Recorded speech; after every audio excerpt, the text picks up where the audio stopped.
carcere a Vicenza l'interrogatorio di Alberto Zago, il 33enne trevigiano arrestato per aver accoltellato a Bassano il professore per una sigaretta negata. Nel suo passato disagio mentale e un episodio di violenza ai danni dei familiari. Fondamentale per arrivare all'arresto il tassista che era in servizio davanti alla stazione ferroviaria di Bassano. È stato lui a riconoscere il 33enne e a chiamare i carabinieri. Nuova ondata di maltempo in arrivo in Veneto con nubifragi, vento e temporali. Scatta l'allerta gialla regionale fino a venerdì sera. Primi cittadini ancora nel mirino a Solesino, nel padovano atto intimidatorio nei confronti del sindaco Elvi Bentani. È polemica a Padova dopo che l'assessore al sociale ha appeso fiocchi arcobaleno alla porta del suo ufficio per annunciare la nascita del figlio Aronne. Odio social incredibile, commenta la donna.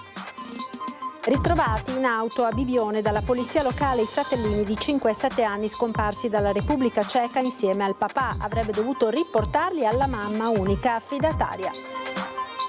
Chiesa in lutto, è morto l'arcivescovo Cesare Nosiglia, fu guida della diocesi di Vicenza tra il 2003 e il 2010. Da settimane nell'Alta Padovana un'amante tradita sta tappezzando il paese di scritte e poesie contro la rivale. A far esplodere il caso la titolare di un locale che si è ritrovata i tavolini danneggiati. Si alza al sipario sull'82esima mostra del cinema con il film La grazia di Paolo Sorrentino. Intanto al Lido arrivati George Clooney e Julia Roberts e il dramma di Gaza continua a tenere banco. Buonasera e ben ritrovati con l'edizione del Veneto dei nostri telegiornali. È stato individuato il 33enne trevigiano arrestato ieri nella stazione ferroviaria di Bassano ed ora in carcere con l'accusa di tentato omicidio per avere accoltellato il professore del liceo Brocchi. Nelle prossime ore incontrerà il suo difensore in attesa di essere interrogato dal GIP del Tribunale di Vicenza. Si presenterà venerdì mattina davanti al GIP del Tribunale di Vicenza Chiara Cuzzi Alberto Zago, il 33enne del trevigiano arrestato con l'accusa di tentato omicidio per aver accoltellato alle spalle un docente 62enne del liceo bassanese Brocchi. Il giovane è stato fermato martedì verso mezzogiorno in via Chilesotti davanti alla stazione ferroviaria di Bassano. A notarlo un tassista che poco prima aveva visto l'identikit elaborato dai carabinieri sulla base delle testimonianze di chi assistito lunedì mattina alla fuga dell'aggressore.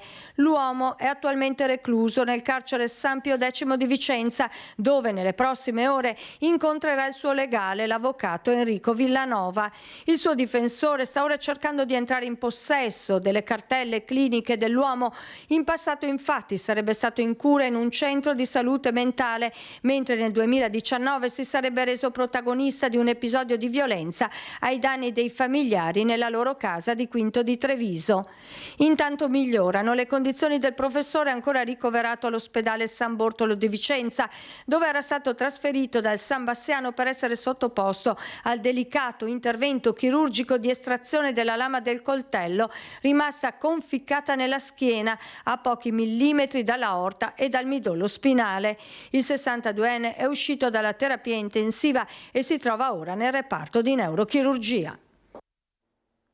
Fondamentale per arrivare all'arresto del 33enne accusato di aver accoltellato il docente è stato un tassista che era in servizio davanti alla stazione ferroviaria di Bassano del Grappa. È stato lui a riconoscerlo per primo e a chiamare i carabinieri. È stato fondamentale che il carabiniere mi ha detto le scarpe rosse, e la foto è stata fondamentale, però le scarpe rosse, quello che ho notato la prima cosa che l'ho visto qua davanti all'edicolo è con le scarpe rosse. E allora è stato tutto più semplice di vedere l'individuo chi era.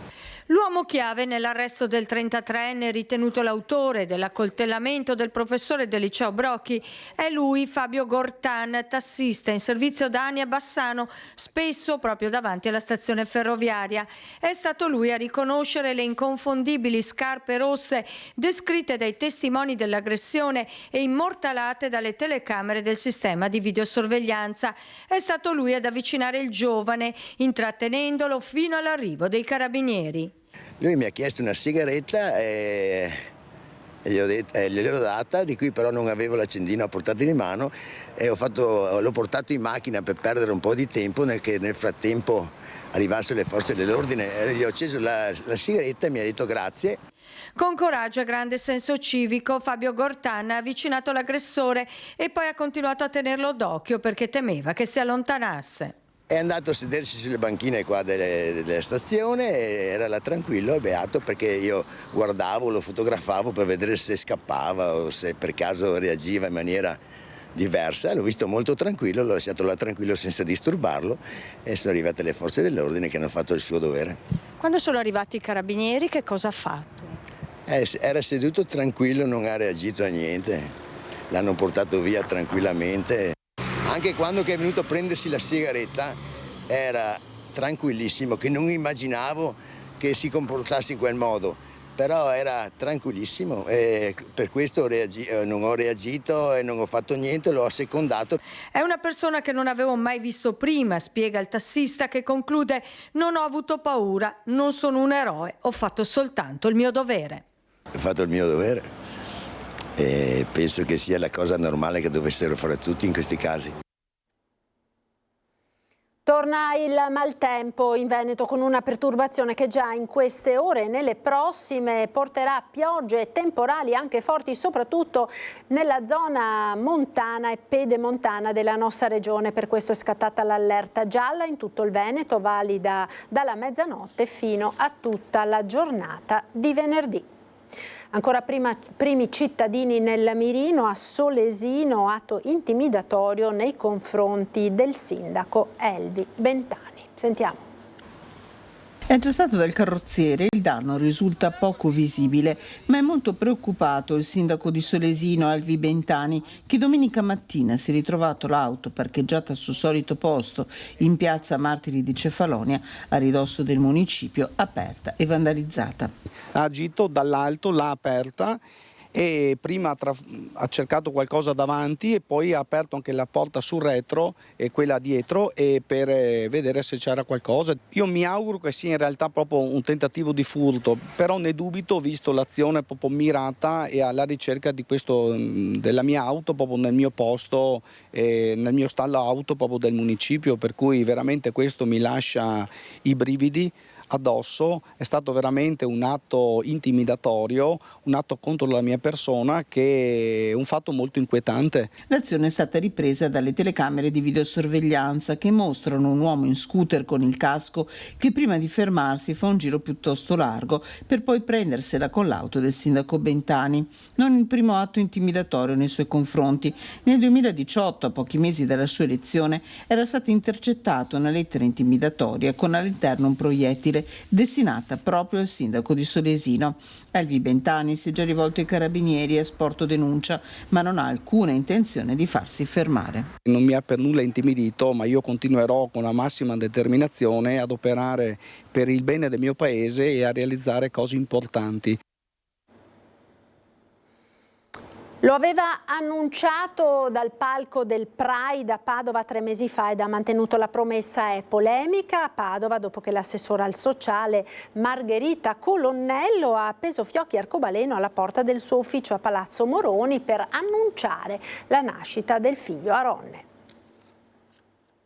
Ho voluto dedicare questo discorso alla mia pancia che custodisce una creatura. Non è importante di che sesso nascerà, l'importante è chi sceglierà di essere. Noi gli auguriamo di diventare la persona più coraggiosa del mondo senza paura per gli altri. Parlava così al Pride di Padova lo scorso 31 maggio Margherita Colonnello, allora incinta, adesso mamma di un bellissimo bambino, Aronne, nato a Ferragosto. Come promesso, alla porta del suo ufficio a Palazzo Moroni sono attaccati 5 fiocchi arcobaleno che nel giro di pochissimo sono stati sommersi dalle polemiche. Preferisce il silenzio al microfono, ma sceglie la sua pagina Facebook per esprimere il pensiero condiviso con il marito, l'assessore al sociale, che scrive: «Nostro figlio non ha ancora 2 settimane. Non avremmo immaginato di dover impiegare questo tempo prezioso sommersi da una polemica nazionale sulla nostra famiglia. I leoni da tastiera si sono scatenati condannati sulla base di una dichiarazione non riportata correttamente, riempiendoci di odio. La bestia ha preso il nostro discorso al Pride di Padova e lo ha distorto, rendendolo macchiettistico e un contenuto facile da condividere per alimentare violenza verbale. Ci siamo sentiti di augurare pubblicamente a nostro figlio di scegliere l'arcobaleno come simbolo di amore e pace in un mondo che distorce la bellezza e la varietà della vita al solo bianco e nero. Non gli abbiamo chiesto di decidere se essere maschio o femmina, gli abbiamo promesso che saremo sempre al suo fianco, qualsiasi cosa deciderà per la sua vita e chiunque deciderà di essere. Questo per noi vuol dire amore di genitori. Sui fiocchi arcobaleno in comune, tra i primi ad alimentare la polemica il vice premier Matteo Salvini, che ha scelto le sue pagine social per pubblicare una foto sorridente di Margherita Colonnello con un commento: congratulazioni e auguri a mamma, papà e al bimbo, ma era proprio necessario tutto questo? Dai social la risposta della diretta interessata: speriamo che chi si erge difensore della famiglia possa avere rispetto della nostra tranquillità in giorni così intensi e bellissimi, giorni che vorremmo trascorrere solo in compagnia di nostro figlio, senza doverci difendere dagli attacchi della destra. Ringraziamo chi ci sta dimostrando solidarietà e sostegno.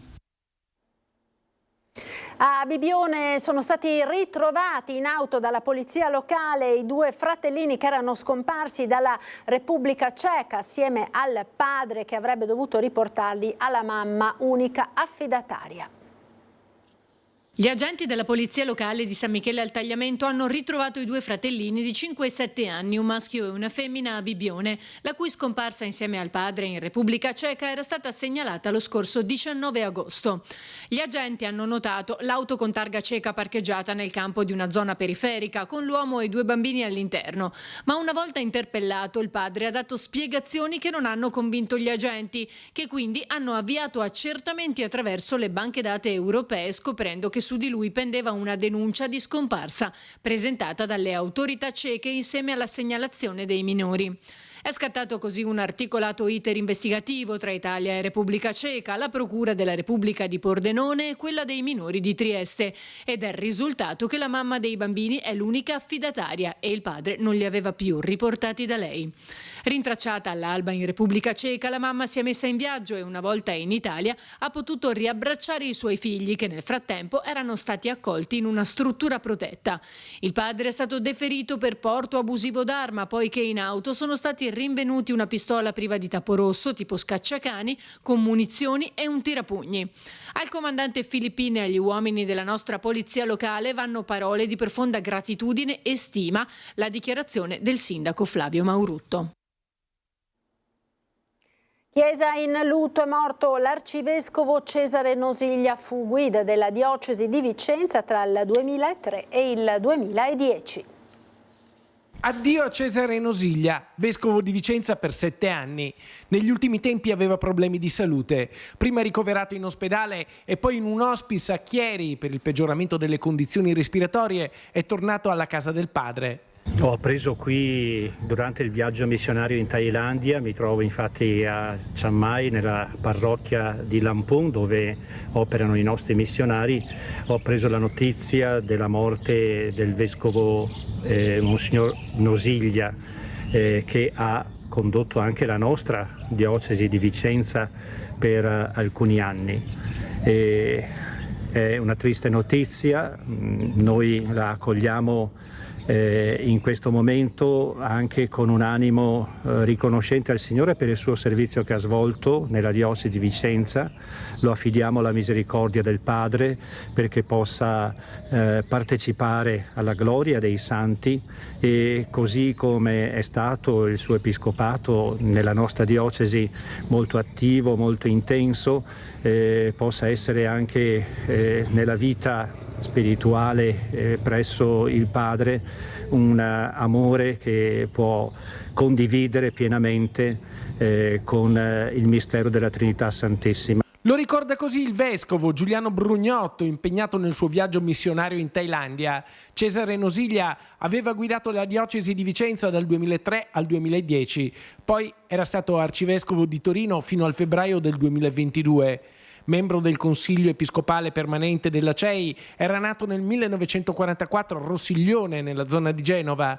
A Vicenza era arrivato il 6 ottobre del 2003, dopo le dimissioni del vescovo Pietro Nonis. Il suo episcopato viene ricordato per la grande attenzione per i lavoratori e per le famiglie in difficoltà. Fu lui a inaugurare il Museo Diocesano il 19 febbraio del 2005. I funerali saranno celebrati nel pomeriggio di venerdì 29 agosto nel Duomo di Torino. Invito tutta la diocesi a raccomandare l'anima di Monsignor Nosiglia al Signore in questi prossimi giorni, e avremo modo anche noi in diocesi di celebrare una Santa Messa di suffragio. Una storia d'amore finita male ci porta nell'Alta Padovana, dove da settimane un'amante tradita sta tappezzando il paese di scritte e poesie contro la rivale. A far esplodere il caso la titolare di un locale che si è ritrovata i tavolini danneggiati.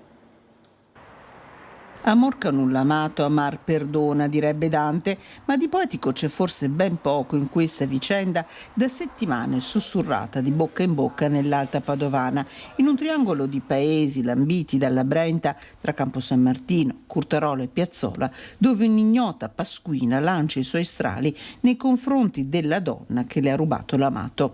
Se i romani d'altri tempi, nella statua di Pasquino, lasciavano lettere di scherno perché parlasse, l'amante tradita dell'Alta Padovana si affida a meno poetiche scritte in pennarello indelebile o a poesiole stampate su fogli A4 che attacca con tanto di vinaville nelle vie del paese, lungo la ciclopedonale Ostiglia e persino i tavolini di una pasticceria dove purtroppo non si staccano, aggiungendo al fastidio il danno.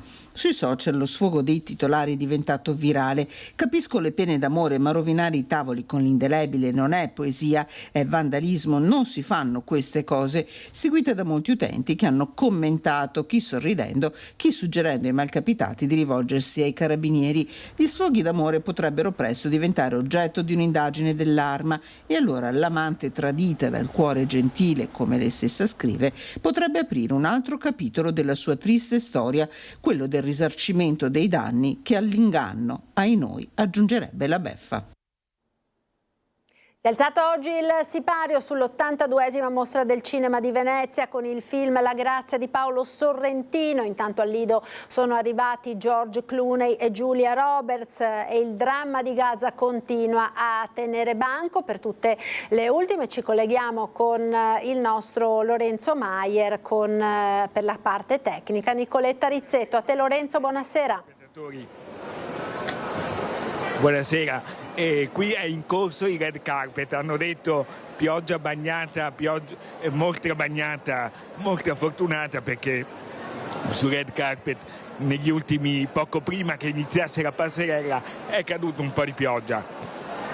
Ora c'è tutto il solito rituale e una grande attesa per il film La grazia, nonostante il tempo incerto, tantissimi stanno lungo le transenne per catturare qualche autografo, qualche selfie, per cui tutto sta procedendo con il solito rituale. Ovviamente l'attesa è tutta per Emanuela Fanelli, che inaugurerà questa 82esima edizione della mostra fino al 6 settembre, tantissime star, e per il cast di questo film di apertura di Paolo Sorrentino. Il cast che abbiamo avuto modo di intervistare questa mattina, farei partire il servizio. Il dramma della guerra dei morti in Palestina continua a tenere banco in queste ore in modo angosciante al Lido, all'82esima Mostra internazionale d'arte cinematografica di Venezia. Gli attivisti hanno presentato la mobilitazione di sabato proprio davanti al Palazzo del Cinema, e la Biennale ieri alla cerimonia di preapertura ha lanciato un messaggio importante contro ogni forma di censura artistica, ma ribadendo l'importanza di costruire la pace contro ogni forma di violenza e di guerra. Il presidente della Biennale Pietrangelo Buttafuoco e il direttore del festival Roberto Barbera hanno invitato a parlare sul palco Don Nandino Capovilla, parroco di Marghera, da sempre impegnato nel prodigarsi a promuovere con gesti concreti la pace nella striscia di Gaza. Una mostra che riflette, pensa anche a quello che sta avvenendo in Palestina e a tutte le guerre. Il suo pensiero molto bello che ha detto ieri alla cerimonia di preapertura, molto bello ma drammatico purtroppo.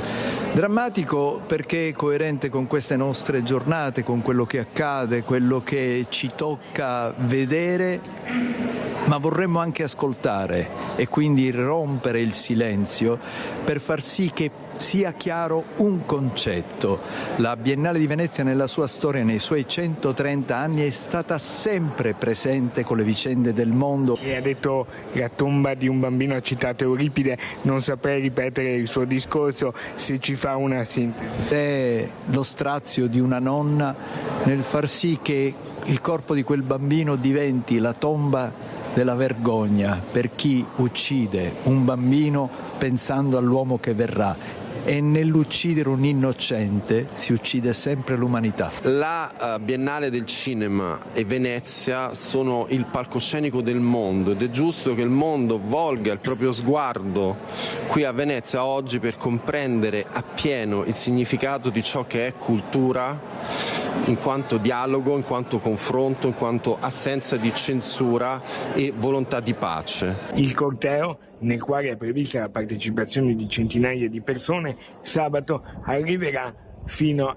alle vicinanze della Mostra del Cinema. Sabato sarà una manifestazione di massa, arriveranno cittadine e cittadini da tutta Italia contro il genocidio a Gaza e per la liberazione della Palestina e la creazione dello Stato di Palestina. E io sono qui alla Mostra del Cinema perché crediamo che in questo momento bisogna dare spazio e visibilità alla grave situazione, all'abominio, al genocidio che è in corso a Gaza. Ecco Marta, questo ovviamente era il servizio sulla manifestazione che ci sarà sabato, perché la mostra, come abbiamo documentato in questi giorni, ovviamente è cinema e mondanità, è cultura, però non può prescindere da quello che è la situazione internazionale, per cui ovviamente è una vetrina che porterà il cinema mondiale qui, ma porta anche una visibilità per tutte le tematiche che stiamo vivendo. A questo proposito, su un altro argomento, su un film drammatico, è di attualità anche quello che ha voluto raccontare Paolo Sorrentino, che torna alla mostra dopo aver vinto 2 premi molto importanti, e con il suo film Ragazze farei partire l'intervista.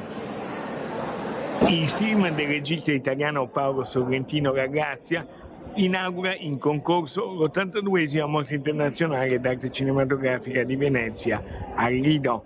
Un lavoro drammatico in cui Sorrentino consolida l'abbinamento vincente artistico con Toni Servillo, che nel film interpreta i panni di un immaginario Presidente della Repubblica. Il nostro 7° film insieme, che ha questo privilegio, onore di aprire la mostra. Questo ci rende molto orgogliosi, ma al tempo stesso anche ci mette un po' di batticuore. Questo film è nato dopo che ho letto una notizia di cronaca del presidente Mattarella che aveva concesso la grazia ad un uomo che aveva ucciso la moglie malata di Alzheimer. Questa notizia mi ha fatto pensare che ci fossero gli estremi di un dilemma morale molto interessante da raccontare. Sorrentino, ai nostri microfoni, racconta anche il legame del tutto particolare che ha con Venezia. No, ho portato qua il mio primo film, poi ho avuto il premio con la mano di Dio, sono presentato le serie sul Papa, ho sempre avuto un'accoglienza molto calorosa. Quindi Venezia è nel suo cuore? Decisamente. Può fare un saluto ai nostri telespettatori di Antenna 3 Media Nord-Est? Un saluto ai spettatori di Antenna 3. Grazie. Nel cast spicca anche una brillante interpretazione di Anna Ferzetti che sottolinea il grande significato dell'amore. Qual è il messaggio di questo film, anche del tuo personaggio? Ce ne sono tanti, apre talmente tante porte questo film. All'amore perduto, all'amore filiale, all'amore per le istituzioni e a guardare al futuro. Intanto è sbarcata all'aeroporto di Tessera Giulia Roberts. A Lido si è visto anche George Clooney per alcune interviste blindate all'Excelsior. Tra i cacciatori di autografi c'è chi da lunedì è in attesa, ma pure chi si dichiara disponibile a cedere il suo posto faticosamente conquistato in cambio di una lauta ricompensa. Marta, se non hai domande ti restituisco la linea e ci sentiamo per i prossimi telegiornali sulle immagini di Francis Ford Coppola che sta arrivando. Grazie a Lorenzo Maier con Nicoletta Rizzetto. È tutto per questa edizione del Veneto dei nostri notiziari. Subito dopo la sigla il nostro meteo con le previsioni del tempo. A tutti una buona serata, arrivederci.